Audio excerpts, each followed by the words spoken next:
that it's really been cold. Had to shut the window. My buddy says we're all getting old. I guess Good he morning. should know. Well, trying to straighten out the tripod here and all the attachments and make it all go level, and it's not going to do that. So, at any rate, today is March 30th, 2020. I'm James Kemp, and you're on the Lemonade Network. Main points I want to make today are, number one, things I discovered yesterday. First, monetization on YouTube. I discovered yesterday that in order to get YouTube's authorization to be a monetized network, you need to have 1,000 subscribers and 4,000 hits. Now, whether that 4,000 hits applies to any one video that you have published or applies to the total. It doesn't matter. If it's the total, then fine. I admit that probably some time ago. I have several that are in the thousands. So, but the problem, of course, is subscribers. And at the moment, I have 28 subscribers, and obviously, I have a long ways to go. So, somewhere I have to make this Lemonade Network a little better known.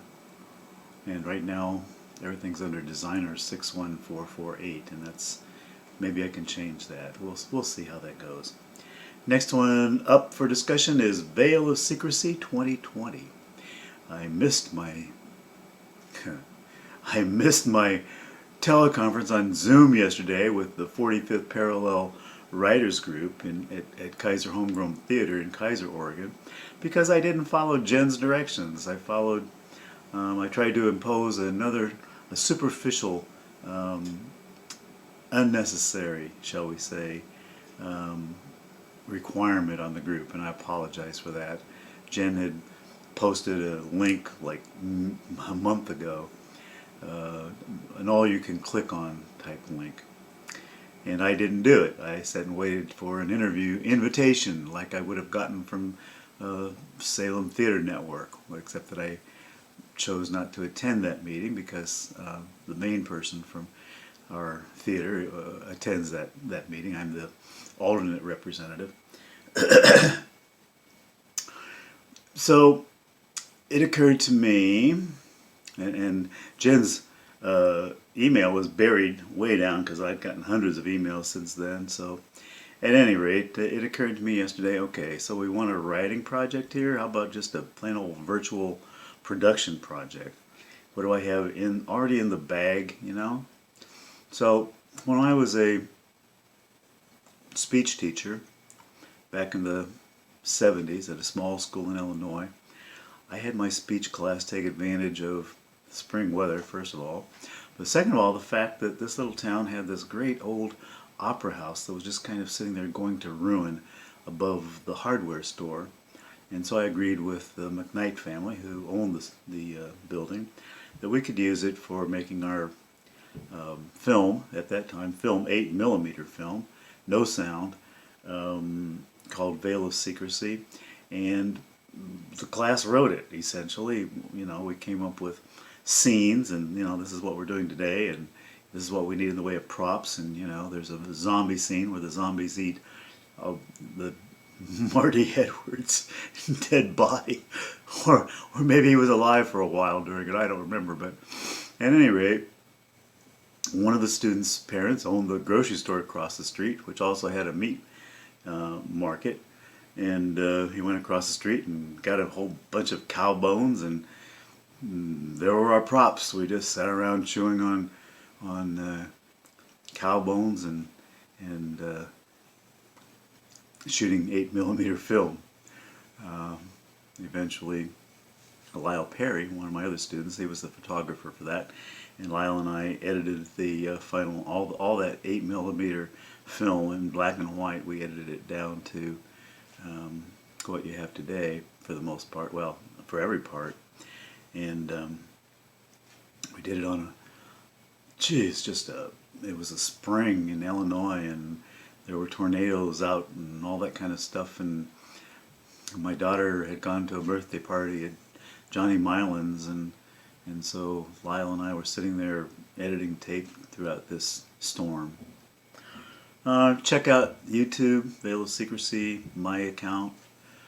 Check out the interview that my son Jeff did with me when he was 10 years old. And you'll get some ideas about what I was thinking back in 1978 when we did this. Pardon me, that was 1988, 10 years after we did the film in 1978. This morning on Sunday morning, on CBSN, they'll probably run it several times today. But watch it. Some good segments about working from home, and different. One of the correspondents, what he's doing mirrors what I'm doing here, just on his regular reports and so forth. Tomorrow, Monday, working at home day on the Lemonade Network. That's the name of the channel, Working from Home. I'm going to be interviewing Beverly Wilson. She was a co-director with me on a production of Wait Until Dark in Staten, Oregon, a couple years ago, I guess it's been now. And Beverly has been the treasurer of the community theater for many, many years, and Beverly has been responsible for so much of the activity of that group. That's very important to me.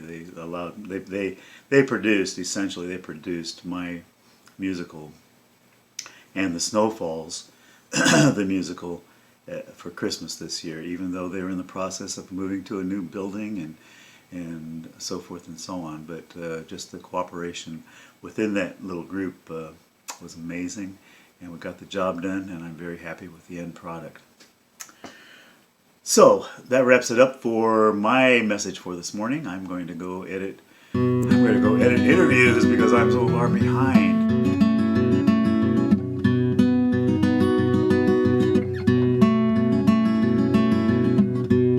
Tonight's the first night it's really been cold. Had to shut the window. My buddy says we're all getting old. I guess he should know.